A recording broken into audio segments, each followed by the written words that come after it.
대림절 기간입니다.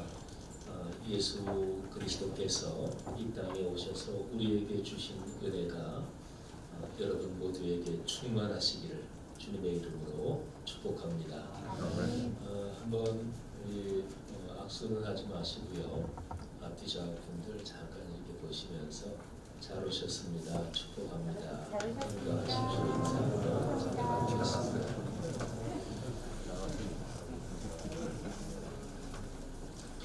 건강하시기를 바랍니다. 또 코로나 변이가 발생해서 사실은 어디에서 감염될지 모르는데 또 국가 방역 지침에 따라서 최대한도로 방역에 힘쓰면서 그러면서 하나님께서 여러분의 삶에 평안을 주시기를 바랍니다. 성경의 제일 처음 장면 그리고 제일 마지막 장면 그리고 중간 제일 한가운데 이렇게 세 장면을 잠깐 말씀드리겠습니다. 성경의 처음과 마지막 중간이라고도 얘기할 수 있고요. 아니면 인류 역사, 존재하는 모든 것의 처음, 마지막, 중간이라고 표현할 수도 있겠습니다. 하나님께서 천지를 창조하실 때 창세기 1장은 말씀으로 창조하셨다고 우리에게 가르치고 있습니다. 하나님은 말씀으로 천지를 창조하셨습니다. 인간의 타락은 하나님의 말씀에 순종하지 않은 것이었습니다. 그러니까 말씀에서 엇나간 것, 이것이 인류 최초의 타락, 그 정체인 거죠. 성경의 마지막 책 요한계시록은 1장 제일 처음 부분에서 이렇게 얘기합니다. 이 예언의 말씀을 읽는 자와 듣는 자와 그 가운데 기록한 것을 지키는 자가 복이 있다. 이렇게 말씀하고 있습니다. 그러니까 인류의 종말에 관한 또는 존재하는 모든 것의 가장 마지막 그때 무서운 심판이 있을 것인데 요한계시록은 근본적으로 심판의 책이 아니라 복에 관한 책입니다. 그러니까 요한계시록을 기록하면서 이 계시록을 읽는 사람들이 여기에 기록된 무시무시한 심판을 받아 다 멸망하라고 기록된 건 아니겠죠. 종말에 될 일들을 계시를 받아 기록을 하면서 그러면서 종말에 될 일들이 이러니까 거룩한 말씀을 받아서 듣고 지키며 살아 복을 누리라고 기록된 책이 요한계시록이지요. 그렇습니다. 존재하는 모든 것의 가장 마지막에 복을 얻을 수 있는 길, 그거는 창세 이래로 계속된 하나님의 거룩한 뜻, 하나님의 거룩한 말씀인 것이지요. 처음과 끝을 말씀드렸고 이제 한 가운데를 말씀드리겠습니다. 인류 역사의 한 가운데 하나님의 아들 예수 그리스도께서 사람의 몸을 입고 오셨습니다.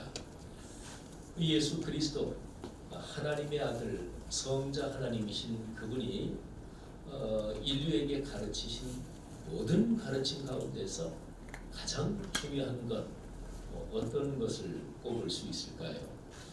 예수 그리스도께서 사시면서 가르치신 그 모든 가르침에서 가르침으로 본다면 산상설교고 또 그분의 자신의 삶과 행동으로 보여주신 것으로 말하면 당연히 십자가의 죽으심 그리고 부활인 것입니다.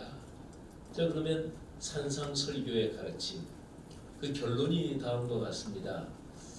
예수께서 전하시는 말씀을 듣고 실천하는 사람은 그 인생의 집을, 그 삶의 집을 반석 위에 지은 사람과 같다. 내 말씀을 듣기는 듣는데 실천하지 않는 사람은 그 집을 모래 위에 지은 사람과 같다. 이렇게 말씀하셨지요. 그러니까 예수 그리스도의 모든 가르침의 핵심은 말씀이 삶으로 이어지는 것입니다.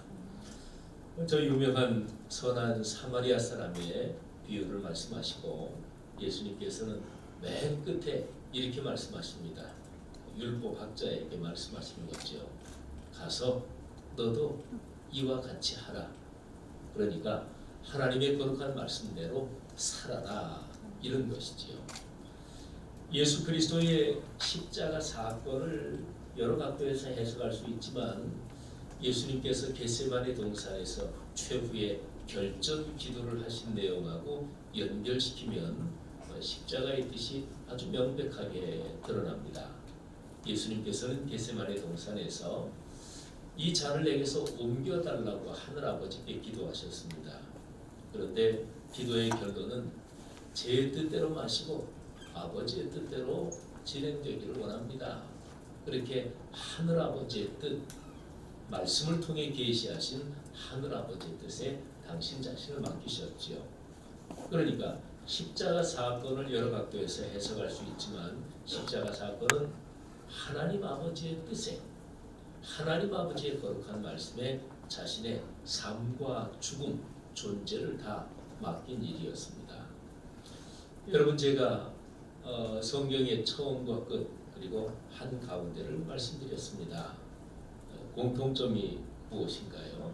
그것은 바로 거룩한 말씀입니다. 초대교회, 2000년 전에 초대교회가 로마 제국에 그토록 강력하게 퍼진 것을 일반 역사가들도 그건 참 이해하기 힘들다, 이렇게 생각을 합니다. 왜냐하면 예수 그리스도 십자가에 달려 돌아가시고 부활 승천하신 뒤에 성령이 강림하시고 그로부터 본격적으로 시작된 일반 종교적인 관점으로 보면 기독교죠. 근데 기독교는 처음에 유대교의 분파로 인식이 됐습니다. 사회 현상적으로도 그랬습니다. 유대교의 한 분파였습니다. 유대교에서 핍박을 받았죠. 그리고 좀 더 후에 진행이 되면서는 로마 제국의 핍박을 받았습니다. 그런데 예수께서 이 땅에 오시고 또 교회가 설립이 되고 본격적으로 복음이 전파되던 그 시기는 로마 제국의 최전성기였습니다. 로마 제국이 타락하고 망가지고 그건 이제 신앙적인 관점에서 봐서 그렇다. 로마서 1장에 기록된 온갖 타락의 모습은 신앙적인 시각으로 볼 때 그렇다, 그런 얘기지요. 우리나라가 국민 소득이나 경제가 한껏 올라가고 있습니다. 일본을 추월했습니다. 여러분, 그냥 사회, 경제 또는 문화, 정치적으로 볼 때 굉장히 안정된 어느 나라, 그리고 그 나라가 최전성기를 구가하고 있는 그런 모습을 한번 상상해 보십시오. 근데 그런 인간의 삶에 로마서 1장에 기록된 타락의 모습은 다 공통적으로 나타나지요. 그러니까 사회 현상적으로 기독교가 처음 시작될 때 그때 당시는 로마 제국이 천년 역사에서 가장 강력할 때였고, 그리고 많이 쓰는 표현대로 팍스 로마나 팍스 아메리카나, 미국이 한참 지금보다 월등하게 강성할 때 썼던 얘기인데, 팍스 로마나 그 용어가 그야말로 정상적으로 정당하게 사용될 때였습니다. 로마 제국에 기독교가 박해를 받고 있었습니다. 근데 어떻게 기독교가 그렇게 강력하게 로마 제국에서 퍼질 수가 있었을까요? 역사학자들이 이제 공통적으로 이제 인정하고 또 분석하는 것은 그것입니다. 그리스도인들의 삶이 달랐습니다. 그들이 가르치는 이론이 뛰어나지 않았습니다.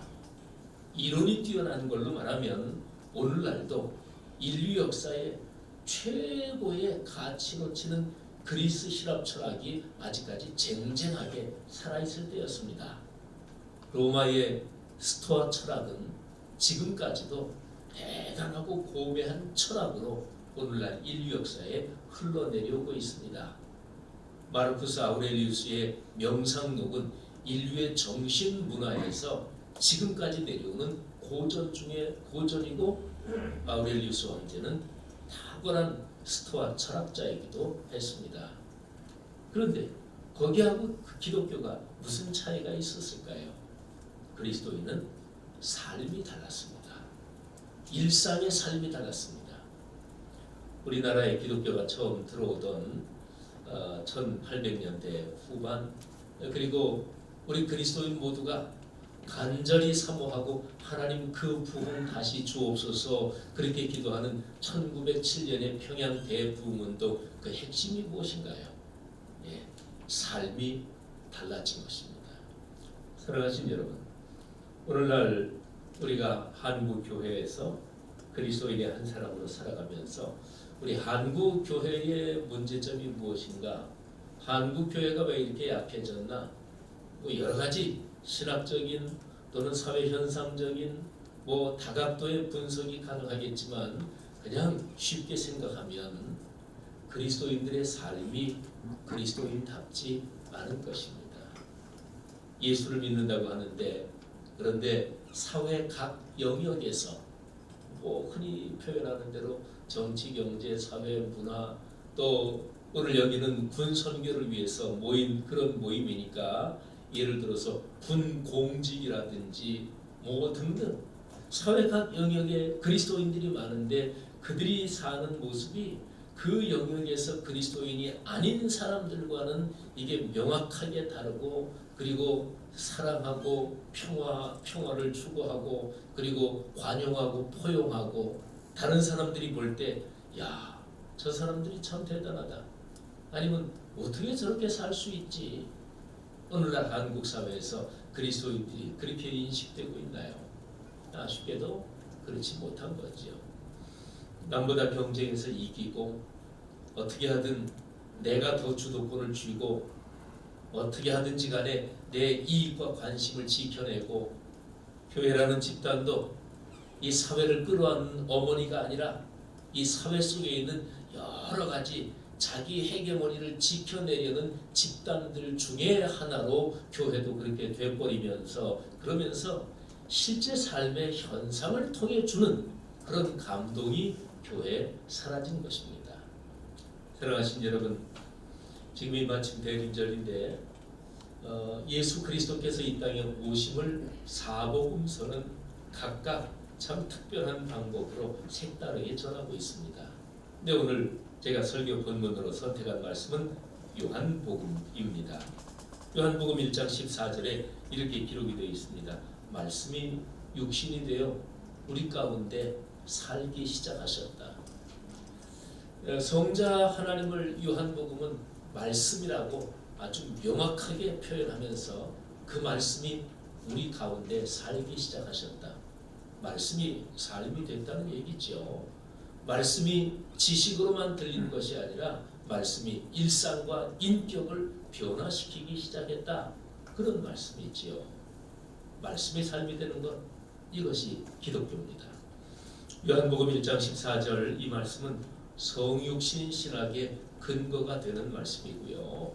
그리고 2000년 기독교 역사에서 모든 기독교 제종파, 동방교회도 있고 서방교회도 있고, 또는 우리 기독교, 카톨릭 등등 기독교 2000년 역사에는 수없이 많은 기독교의 제종파가 있습니다. 그런데 그 모든 기독교 종파를 예외 없이 공통적으로 묶는 끈이 있습니다. 그게 바로 성육신 신앙, 성육신 신앙입니다. 요한복음 1장 14절은 모든 기독교 제종파에 다 공통적으로 믿고 있는 사항이다, 이렇게 얘기할 수 있겠죠. 그 내용이 무엇입니까? 말씀이 육신이 되셨다, 말씀이 삶이 되셨다, 바로 이 사건이지요. 살아가신 여러분, 구체적으로 우리의 삶을 한번 성찰합시다. 하나님의 거룩한 말씀이 여러분과 제게 오늘도 삶이 되고 있습니까? 주일 성수하고 하나님께 예배드리며 예배 중에 선포된 말씀을 온 마음으로 끌어안고 그 말씀에 순종하며 사십니까? 매일 영의 양식인 하나님의 말씀 성경을 펼쳐 묵상하고, 그리고 거기에서 깨달은 대로 그날 하루 삶으로 순종하십니까? 이것이 없이는 기독교는 절대로 이 세상에 빛이 될 수 없습니다. 우리 그리스도인이 잘 알고 있는 말씀 한 구절을 말씀드리면서 제 설교를 마치려 합니다. 오늘날 혼란스럽고 또 미래가 불투명하잖아요.